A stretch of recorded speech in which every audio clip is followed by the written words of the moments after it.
escuchas, Farid? Sí.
Listo.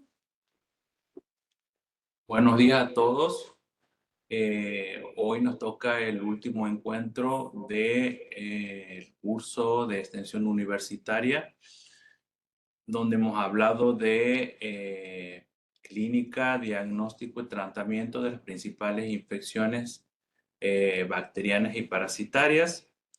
En el último encuentro vamos a hablar de las infecciones cutáneas que ponen en riesgo la vida del paciente. Esta charla está a cargo de mi colega, la doctora Blanca Argañarás, que aparte de ser médico de terapia intensiva del CEPSI, es profesora adjunta de la práctica final obligatoria de pediatría. Hoy nos va a deleitar con su excelente presentación, así que le voy a dar la palabra y que tengan un muy buen día. Las preguntas, por favor, como venimos con la modalidad, al final. Que tengan una muy linda jornada hoy.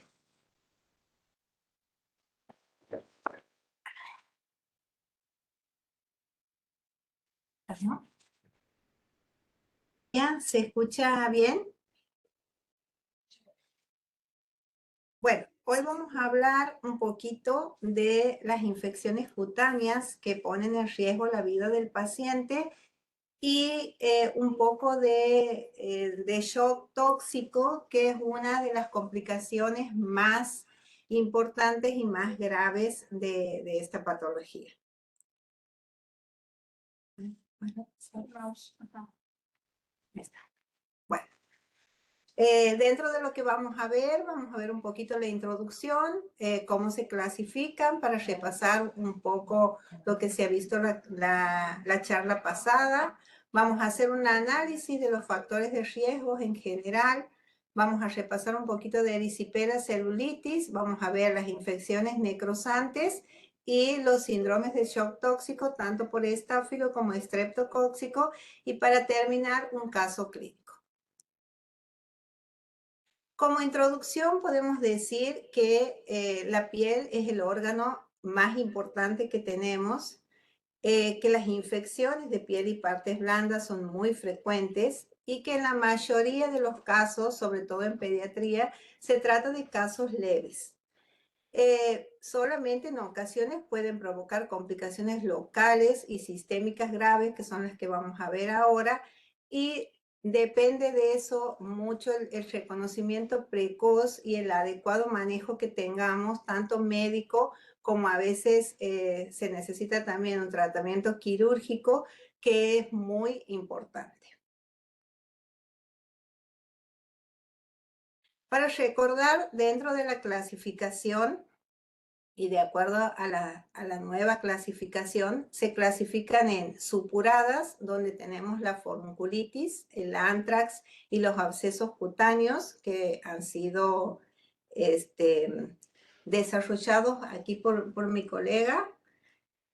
Las no supuradas, donde tenemos el impétigo, la erisipela y la celulitis no purulenta.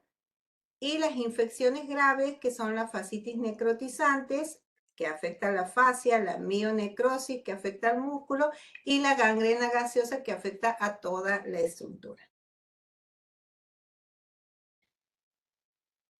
¿Qué tenemos en común en cuanto a la etiología? En cuanto a la etiología, tenemos en común que las infecciones no supuradas están producidas por el Streptopiógenes, por el Staphylo aureus.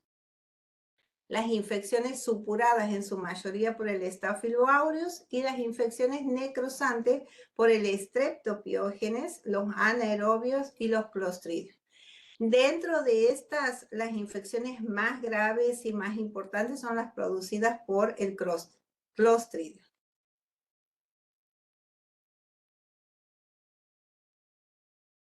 Tenemos factores de riesgo tanto para colonización como para la infección por el Staphylo aureus meticilino resistente de la comunidad.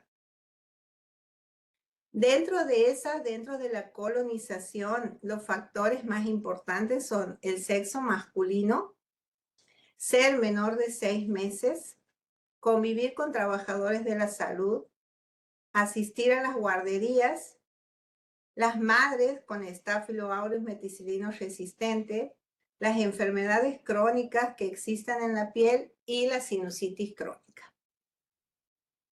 Dentro de los factores para infección tenemos tener un trauma previo en la piel, compartir objetos de higiene personal, que esto en los casos de hacinamiento es algo muy frecuente, el hacinamiento, la historia de colonización por el Staphylo aureus, el contacto piel a piel, una higiene inadecuada y el uso previo de antibióticos. ¿Cuáles son las indicaciones para iniciar un manejo hospitalario? Dentro de estas indicaciones vamos a tener la inestabilidad hemodinámica. ¿A qué le llamamos inestabilidad hemodinámica? Cuando hablamos de inestabilidad hemodinámica, hablamos de un deterioro en cuanto al sistema cardiovascular. Aquí podemos ver pacientes que se encuentren taquicárdicos, que a veces es el principal síntoma y el único. No necesariamente tienen que estar hipotensos, porque ese es un error que se maneja frecuentemente, que esta inestabilidad hemodinámica depende de la presión arterial, y ese es el último signo que tenemos que ver dentro de una inestabilidad hemodinámica. Cuando aparece la hipotensión, es demasiado tarde. Entonces, por ahí tenemos que ver otros signos, usar el triángulo de evaluación pediátrica, que evalúa 3 áreas, el área respiratoria, el área circulatoria y el área neurológica. Fijarnos si el paciente, cómo se encuentra, si se encuentra taquicárdico, si tiene una taquipnea o una polipnea, y si dentro del sensorio se puede encontrar irritable o con tendencia al sueño. Puede aparentar un aspecto tóxico, que eso lo podemos ver y evaluarlo por la palidez que puede presentar una cianosis peribucal.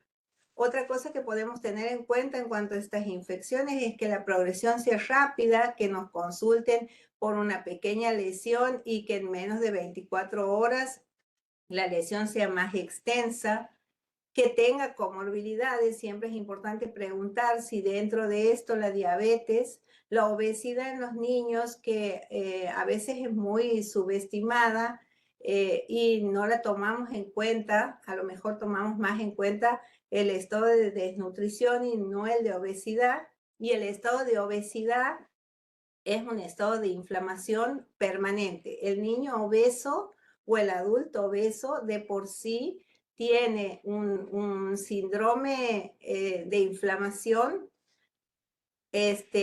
de base, que afecta mucho más a estas patologías. Por eso hay que tomar muy en cuenta el tema de la obesidad. También que sea un inmunodeprimido y una insuficiencia renal. Recalco mucho el tema de la obesidad porque es uno de los factores de una de las comorbilidades que menos se toman en cuenta, y que no solamente para esta patología, sino para todas las patologías. Otra indicación importante es que esté afectada la cabeza. Dentro de la cabeza puede ser el rostro, la mano o el periné, ¿no? y también la superficie corporal total afectada, que sea más del 9% o en centímetros, como la detallan algunos autores, que en centímetros va a ser de acuerdo a la edad. En menos de un año hasta 3 centímetros, de 1 a 8 años 4 centímetros y más de 9 años mayor a 5 centímetros. A lo mejor por ahí es más fácil medir, en vez de medir el porcentaje, medir los centímetros que tiene de extensión la lesión. O sea, sumados todos estos factores, puede ser un indicador para iniciar el manejo dentro del hospital. Que tenga signos de infección necrosante, que vamos a ver unas diapositivas más adelante, que sean múltiples los sitios de infección, que haya una pobre red de apoyo social, o sea, que tenga un hogar en donde no tenga una buena red que lo apoye para cumplir el tratamiento, que esté a cargo de otros familiares que no sean los padres, que no tenga un lugar, que viva en un hacinamiento, que son los factores que hemos mostrado anteriormente. Que tenga una infección que esté cercana a dispositivo. Hay algunos niños que usan dispositivos, como por ejemplo los pacientes que tienen leucemia, algún otro tipo de dispositivos, por ejemplo, los pacientes que algunos pueden tener marcapasos portátiles, o un catéter de implantación en los pacientes con insuficiencia renal crónica que se realizan diálisis. Y bueno, que haya intolerancia a la vía oral, que es una de las principales cuestiones que tenemos en pediatría. Bueno, dentro de las infecciones no purulentas tenemos la erisipela, que estaría producida por el piógenes, los estreptococos del grupo G, C y B en neonatos, o puede ser por una colonización del estrepto beta hemolítico del grupo A y G en lesiones de piel, en los pies y en la región perianal. Esto produce una placa eritematosa, caliente y brillante, y los bordes son bien definidos, que es lo que la diferencia de la celulitis. ¿Dónde se localiza? Se localiza en la dermis. Dentro de la celulitis podemos tener que está producida también por el piógeno. Puede haber otros tipos de estreptococo, el del grupo B, C y G. Esta se desarrolla por el ingreso de bacterias a través de la ruptura de la barrera dérmica. Dentro esta es una diferencia que tiene con la erisipela, porque la erisipela es con barrera indemne. Hay un compromiso en esta patología del tejido subcutáneo, del tejido celular subcutáneo, y se puede asociar con antecedentes de algún traumatismo, alguna úlcera, una herida quirúrgica, alguna lesión por rascado, alguna dermatosis. La placa de esta lesión es una placa eritematosa, caliente, dolorosa, muy parecida a la de erisipela, pero los límites son poco definidos y el inicio es súbito. Hay entidades dentro de la celulitis, que son la celulitis orbitaria preseptal y postseptal, que son entidades aparte, digamos, de la celulitis en piel. Estas son la celulitis orbitaria, que es la más grave, la celulitis postseptal, que la podemos diferenciar de la preseptal sobre todo por el movimiento ocular, en donde en la celulitis orbitaria va a haber escaso movimiento y muy doloroso, y una protusión del ojo hacia adelante. En la celulitis preseptal, perdón, el movimiento ocular va a estar conservado. Esas son dos celulitis que estarían fuera de la celulitis en piel. Que no sé si la han comentado en la anterior clase, ¿no? ¿Qué? A la celulitis preseptal y Sí, postseptal. también. Ah, bien. Bueno, dentro de las infecciones necrosantes, tenemos que las infecciones necrosantes son una emergencia clínico-quirúrgica. Son procesos que van con una progresión muy rápida de la piel y de los tejidos blandos, que pueden tener consecuencias devastadoras si no se trata de manera adecuada y oportuna. Hay una destrucción y hay una necrosis de la fascia y de la grasa que llevan a complicaciones graves. Dentro de los puntos claves que tenemos, lo que tendríamos que recordar es una destrucción y necrosis de la fascia y de la grasa. Es un proceso que evoluciona muy rápidamente y que puede afectar a cualquier parte del cuerpo. ¿Cómo se clasifican? Las clasificamos según el agente causal en polimicrobianas, que está causada por múltiples microorganismos, y en monomicrobianas, que está causada por un solo microorganismo.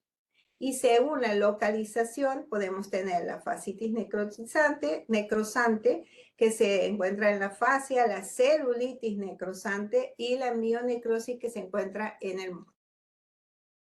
La celulitis que habíamos visto anteriormente puede evolucionar a una celulitis necrosante.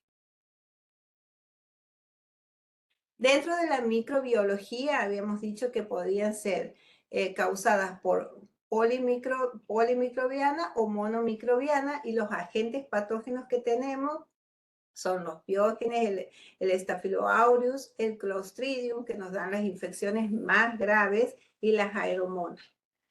¿Cuáles serían los puntos claves aquí? Bacterias gram positivas, el Staphylococcus y el Staphylococcus aureus. Dentro de las bacterias gram negativas, las aeromonas, y dentro de las bacterias anaeróbicas, los Clostridium. Son patologías de difícil tratamiento. Dentro de la clínica tenemos una triada clásica que está conformada por dolor, edema y eritema de la zona. Se pueden presentar vesículas o flictenas, puede haber una secreción maloliente y fiebre. Los puntos claves aquí: dolor intenso y desproporcionado. Son lesiones que producen un intenso dolor al paciente, tienen mucho edema, tienen mucho eritema, a veces puede haber vesículas. Las secreciones generalmente son malolientes debido a las bacterias por las cuales están causadas, y son pacientes que presentan fiebre y muy mal estado general. El diagnóstico es clínico por la sospecha clínica del dolor, el edema y el eritema; quirúrgico porque donde se produce la necrosis de la fascia y de la grasa; y de laboratorio, donde podemos pedir pruebas de laboratorio, cultivo de tejidos y hemocultivo. Dentro de las pruebas de laboratorio, ¿qué nos serviría para estos pacientes? Un hemograma, por supuesto, con recuento de plaquetas, puede estar alterado, puede haber una anemia dentro de los resultados del laboratorio. Las plaquetas pueden estar disminuidas. Si estoy en un paciente que está séptico o con un shock séptico, puedo pedir reactantes de fase aguda. Dentro de los reactantes de fase aguda, puedo pedir un eritro, una PCR, y en los casos en los que se pueda y esté al alcance, una procalcitonina, que es marcador de sepsis. Puedo pedir otros reactantes de fase aguda, que son la ferritina, que se usa ahora últimamente a partir del COVID, que tiene un aumento en la ferritina como reactante inflamatorio. Y puedo pedir también la función del laboratorio en cuanto a lo hematológico, aparte del recuento de plaquetas, un TP, un KPTT, un dímero D y un fibrinógeno, que todos van a estar alterados en estos pacientes si estoy ante un paciente con una sepsis o con un shock séptico.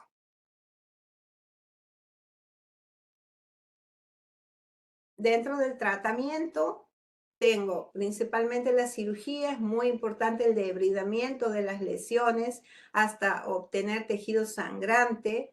el control de las lesiones cada 24 o 48 horas, donde vaya viendo la evolución de que continúan las lesiones con tejido vital y sangrante y que no se produce una nueva necrosis. Los antibióticos, dentro de los antibióticos puedo usar antibióticos como la vancomicina, se puede asociar trimetroprima sulfa y se puede usar también piperacilina tazobactam. Muy importante en estos pacientes, los cuidados intensivos, si estamos en el interior, comenzar con el tratamiento antibiótico. Recordar que si no hay debridamiento de las lesiones, el antibiótico tiene escasa llegada y derivar oportunamente para los cuidados intensivos.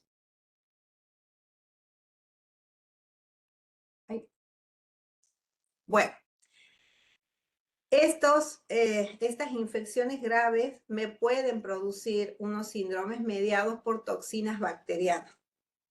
Dentro de esos síndromes mediados por toxinas bacterianas se pueden causar enfermedades agudas y multisistémicas, y dentro de esos me incluiría el shock tóxico y el síndrome de la piel escaldada. Ahora vamos a abordar el tema del shock tóxico. El síndrome de la piel escaldada lo han visto la semana pasada aquí con el doctor.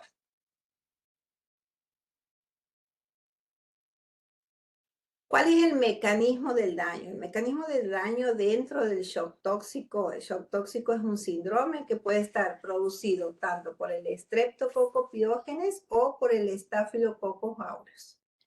El mecanismo de daño es la producción de toxinas bacterianas. Aquí hay un pequeño esquema que sintéticamente explica cuál sería la fisiopatogenia y cómo se produciría ese daño. Las toxinas bacterianas van a actuar como superantígenos. Esto va a estimular la expansión de células inmunitarias. Ahí se va a producir una activación de células inmunitarias que va a producir una liberación masiva de citoquinas proinflamatorias. Esta liberación de citoquinas sería la tormenta de citoquinas, donde hay una respuesta inflamatoria desmadrada, una respuesta inflamatoria inmensa. Esa respuesta inflamatoria me va a producir un efecto sistémico, y dentro del efecto sistémico lo que voy a ver clínicamente es una extravasación capilar, clínicamente voy a ver una hipotensión arterial, voy a ver una insuficiencia multiorgánica y voy a ver una activación de la cascada de coagulación. Por eso decíamos antes que dentro de los laboratorios que tengo que pedir, se tienen que corresponder con la clínica que voy a ver. ¿Qué voy a tener como consecuencia? La consecuencia va a ser una insuficiencia multiorgánica y un shock tóxico. El shock tóxico es uno de los shocks más graves que existen dentro de la medicina de urgencia. El mecanismo que se desencadena es mucho más grave que el de shock por las bacterias, que por esto que es por toxinas bacterianas, y el tratamiento también es mucho más complicado y difícil. Dentro de las toxinas, en los estafilocóccicos tenemos la citotoxina, las toxinas exfoliativas y las leucocidinas, y dentro de los estreptocóccicos, las exotoxinas pirogénicas estreptocóccicas y el superantígeno estreptocóccico A. Dentro del tratamiento, ¿qué voy a tener? Como medidas de soporte, comenzar con la fluidoterapia para mantener la presión arterial y la perfusión tisular. Fluidoterapia, cuando hablamos de fluidoterapia, hablamos de proporcionarle al paciente expansiones con solución fisiológica o con Ringer. Serían las dos soluciones para utilizar en caso de que nosotros veamos signos y síntomas de shock. Como habíamos hablado anteriormente, podemos tener un paciente taquicárdico, un paciente taquipneico, con el sensorio que se encuentre entre obnubilado, puede ser con un sensorio irritable, Otra cosa que podemos evaluar dentro de la clínica son los pulsos. Dentro de los pulsos pueden estar disminuidos los pulsos periféricos. Los pulsos centrales siempre van a estar presentes, a veces pueden estar disminuidos, lo que nos denota la mayor gravedad del paciente. ¿Cómo voy a evaluar la perfusión tisular? Dentro de la perfusión puedo evaluar con el relleno capilar, que lo tengo que tomar aproximadamente en 5 segundos para ver si ese relleno es menor a 2. Puedo evaluar con el estado de conciencia, viendo si mi paciente tiene alteración del sensorio en cuanto a somnolencia, irritabilidad o en alguna actitud que sea diferente, que los padres nos comenten, por ejemplo, que tenga alguna actitud que no sea acorde. No sé, hemos tenido pacientes, por ejemplo, que pedían orinar en una pava. Eso sería algo que el paciente tenía buena perfusión, el paciente estaba bien, estaba orientado, pero de repente decía algo que no estaba acorde. A veces esas pequeñas cositas hay que estar atento porque no siempre se presenta de entrada con extrema gravedad. A veces empiezan a sumarse cosas. Otro signo de perfusión es la diuresis. Preguntar si el paciente ha orinado, no ha orinado, cuánto ha orinado, si en las últimas 12 horas ha tenido un buen ritmo. A veces los padres se olvidan de ese detalle y si no los preguntamos, no lo dicen, o a veces nos dicen, no está orinando desde ayer a la tarde. Entonces hay que controlar, el estricto control de la diuresis es otro signo que me marca la perfusión tisular. Lo primero que tengo que hacer es colocarle al paciente fluidoterapia. Puedo hacer una expansión a 10 mililitros por kilo con estas soluciones que hemos hablado, solución fisiológica o la solución de Ringer. No expando con soluciones dextrosas. Las dextrosas no sirven para expandir a los pacientes. Tienen que ser solución fisiológica, soluciones cristaloides. Tengo que poner oxígeno suplementario, no importa que el paciente se encuentre saturando 100%, porque lo que está aquí, la inestabilidad, donde está la inestabilidad es a nivel celular, que es donde tengo la demanda de oxígeno. Para usar oxígeno suplementario, preferentemente voy a usar una máscara con reservorio. La tengo que poner a 10 o a 15 litros. En caso de que no tenga máscara con reservorio, puedo usar una máscara simple, que aquí sí ya voy a ponerla de 5 a 10 litros. Y en caso de que no tenga una máscara simple, puedo usar una bigotera. O sea, el oxígeno suplementario lo tengo que usar con el dispositivo de oxígeno que cuente en ese momento. Pero necesita el paciente tener un oxígeno suplementario más allá del aire ambiente que él respira. Esto es porque a nivel celular existe una anaerobiosis y con el oxígeno suplementario estoy ayudando a mejorar ese mecanismo. Entonces el oxígeno siempre tiene que estar. Hay veces pacientes que tienen una buena perfusión simulada porque tienen un fenotipo de shock caliente, pareciera que está bien perfundido y saturan bien, saturan 100%, y entonces la tendencia es a sacarle el oxígeno, que eso pasa frecuentemente. No, el oxígeno es parte del tratamiento del shock. Bueno, un soporte ventilatorio si es necesario y si tengo, o sea, si si puedo hacerlo, soy avesado, primero si tengo los materiales, estoy en el interior, y después si soy avesado en vías respiratorias. Es preferible mantenerlo con un oxígeno suplementario al paciente que intentar un soporte ventilatorio si es que no cuento o no puedo. Dentro de los antibióticos, voy a poner un antibiótico contra el patógeno causal. Voy a cubrir el Staphylo aureus, el Streptopiógenes. La duración del tratamiento total va a depender de la gravedad de la infección y de la respuesta del paciente a la infección. La eliminación de la fuente de infección, que era lo que habíamos hablado, como drenaje de los abscesos, la eliminación del tejido necrótico, la remoción de dispositivos médicos infectados. Si sospecho que tengo un catéter infectado de diálisis o un catéter en un paciente con una leucemia, tengo que sacarlo al catéter. Y bueno, últimamente el tema de las terapias inmunomoduladoras ha ayudado enormemente. No está demostrado fehacientemente que el uso de la gamma globulina o la terapia con corticoides mejora en un 100%, pero sí se lo utiliza como terapia de ayuda en estos pacientes por la fisiopatogenia que presenta este tipo de shock. Y por supuesto la derivación oportuna. Obviamente que si estoy en el interior, lo más importante va a ser ponerle las medidas principales como la fluidoterapia, el oxígeno suplementario, el uso de antibióticos, que puedo poner antibióticos si tengo vancomicina, piperacilina, tazobactam, y derivarlo oportunamente. Dentro de la fluidoterapia, que aquí no está puesto, remarcado, pero puede necesitar uso de vasopresores.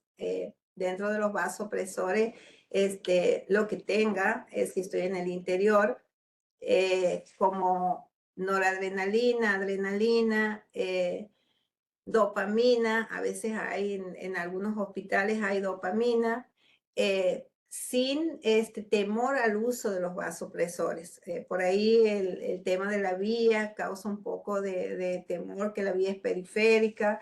Se pueden usar por vía periférica, se pueden usar por vía intraósea. La cuestión es estabilizarlo al paciente para que pueda ser derivado.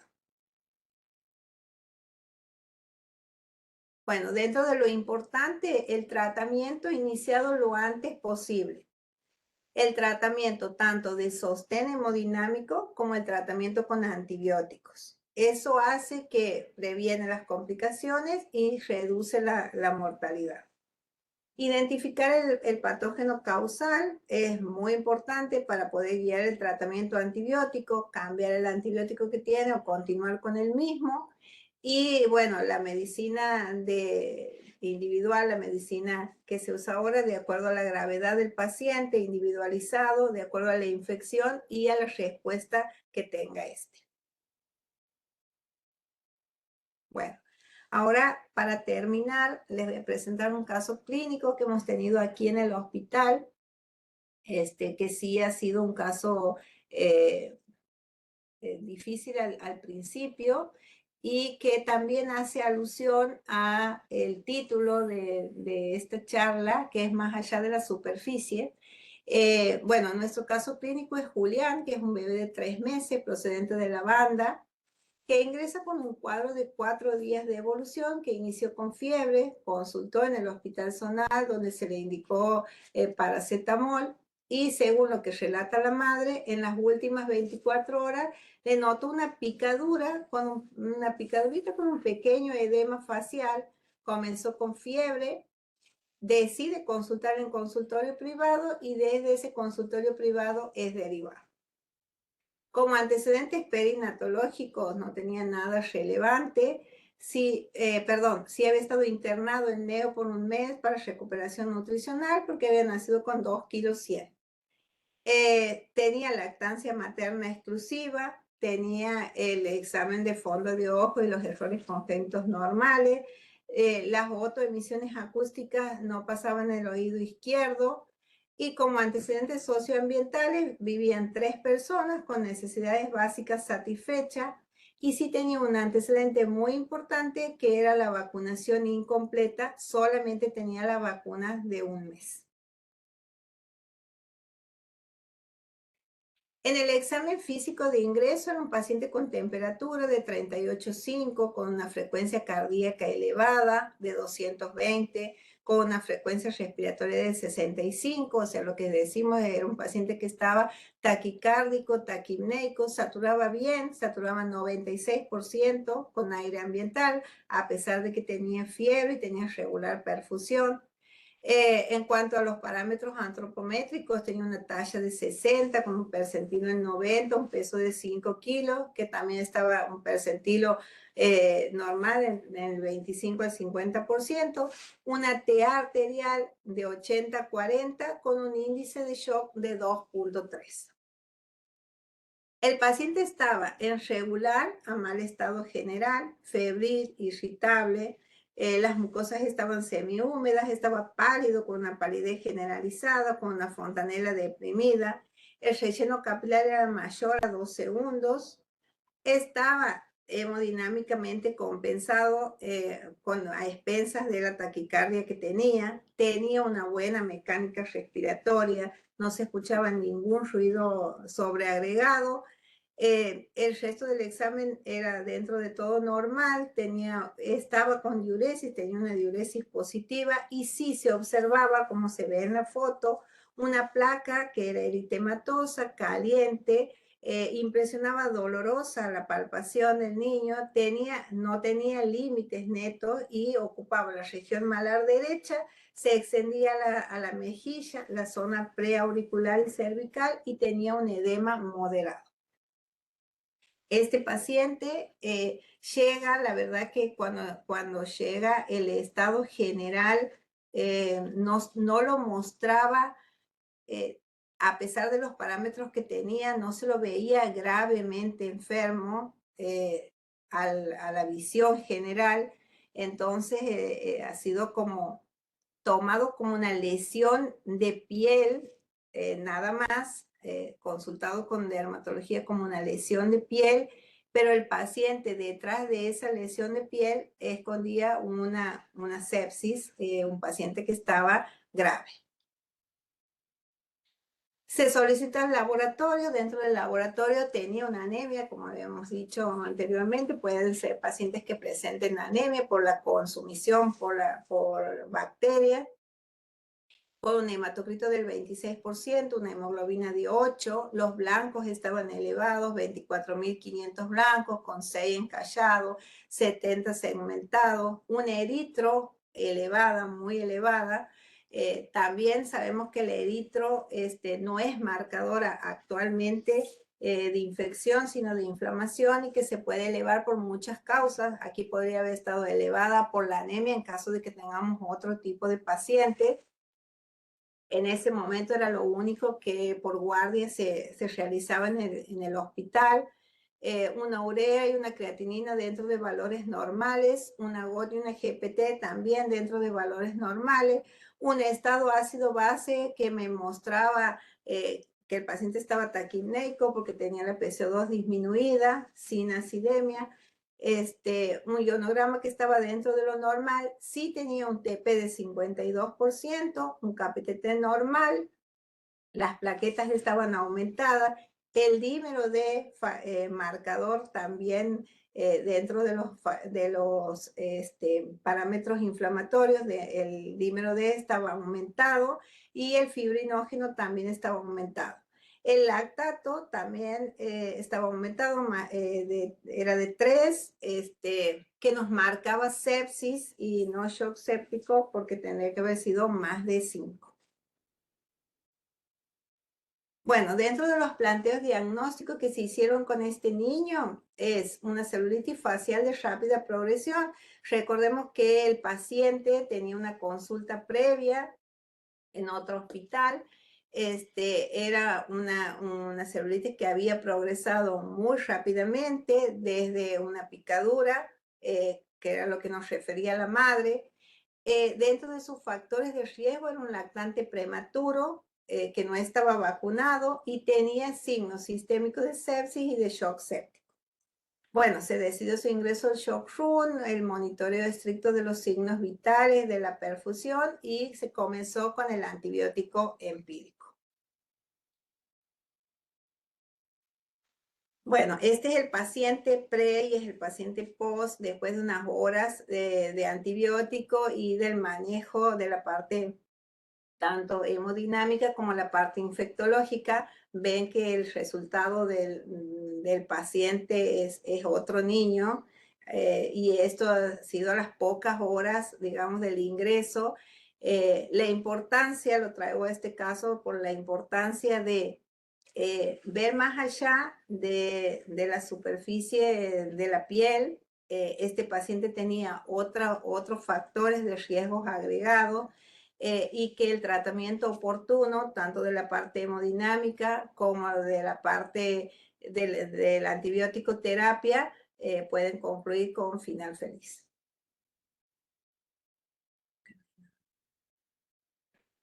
Muchas gracias y si tienen alguna pregunta, escuchamos.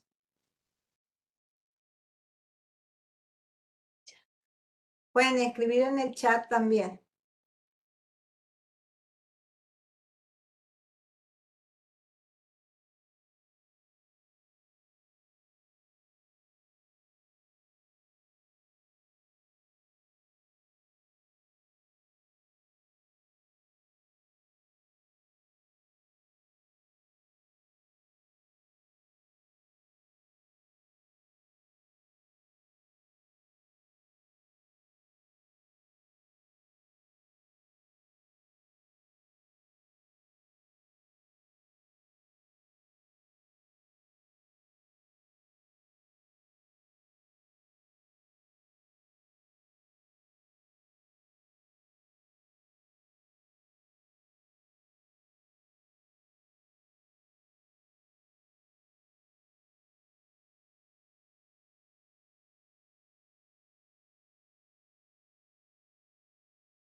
¿Quieren hacer alguna pregunta? Queríamos saber de...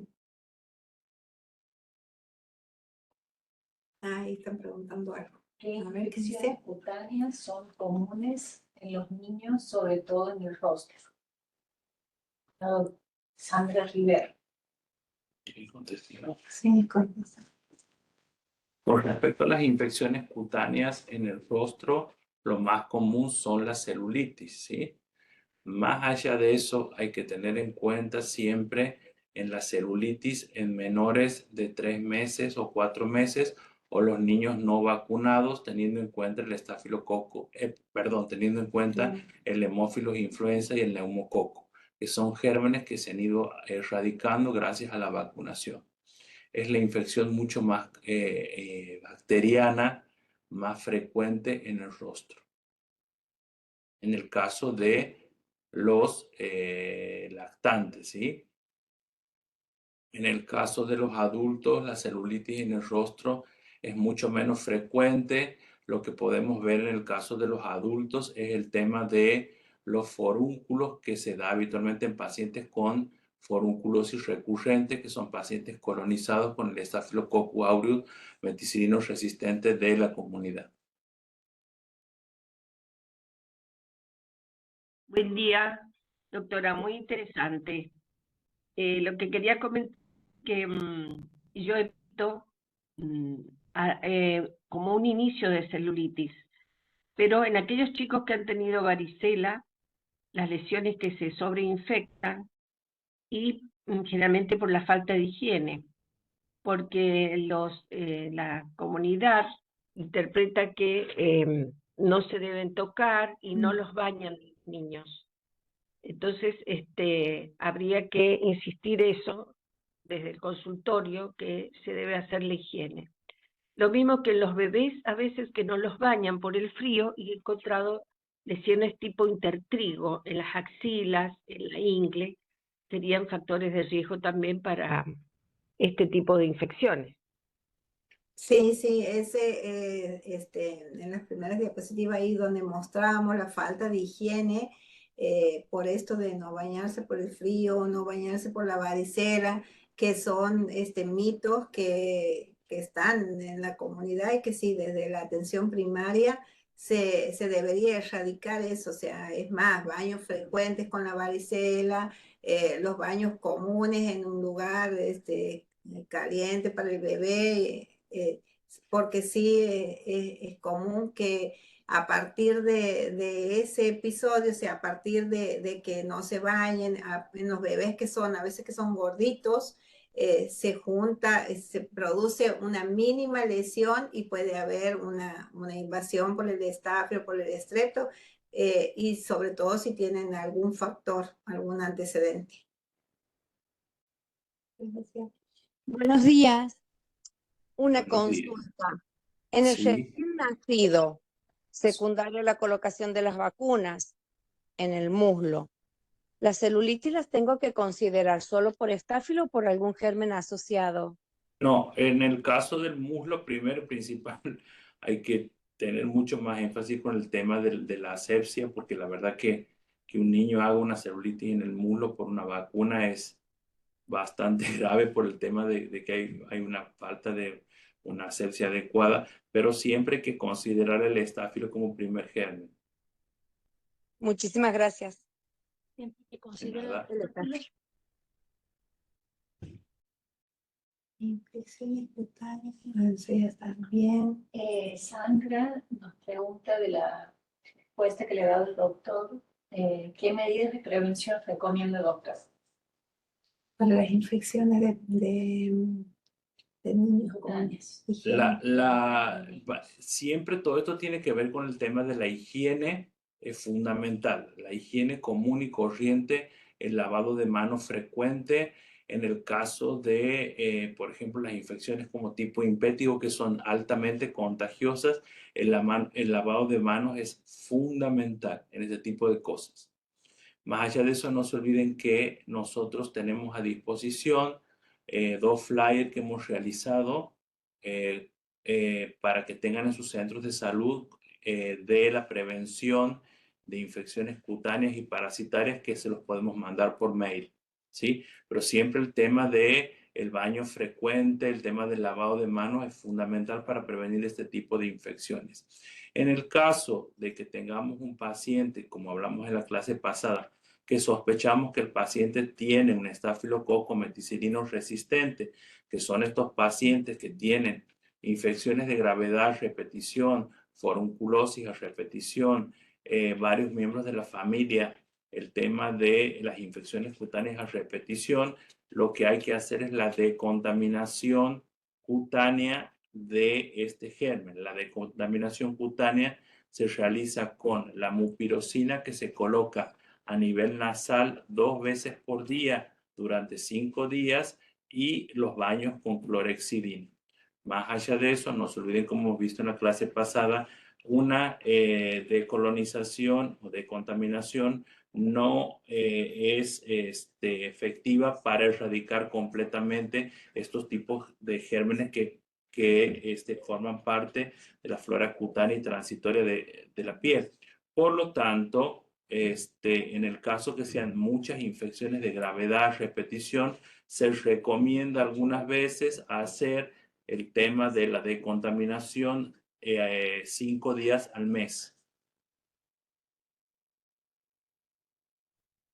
Muchas gracias, dice. ¿Alguna otra pregunta que tengan, por favor? Sí, doctor, ha sido muy interesante. ¿Cómo poder rescatar estas conferencias anteriores? Porque a mí el informe de estos temas me llegó tarde y no he escuchado las clases anteriores. ¿Ustedes la pueden enviar al correo o algo? ¿Dónde buscarlas? Nosotros tenemos institucionalmente un canal de YouTube que es del CEPSI, que es del hospital donde nosotros trabajamos, que es el Hospital de Niños de Santiago del Estero, y en el canal de YouTube todas las charlas están subidas ahí. Ya Gracias. están subidas todas las charlas, faltaría subir esta, que se va a subir seguramente en el transcurso de la semana. mañana ya va a estar. Hasta mañana nos Mañana dicen va a estar. que ya va a estar subida la charla.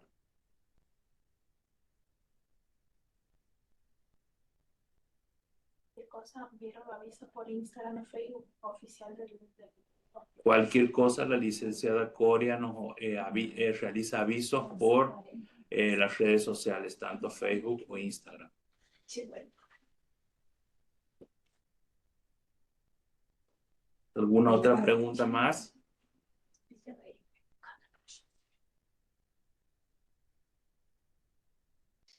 A ver.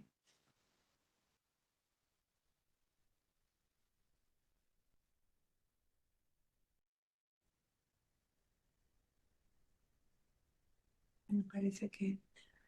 Bueno, si no hay más preguntas, entonces damos por finalizada la charla. Gracias a todos por estar.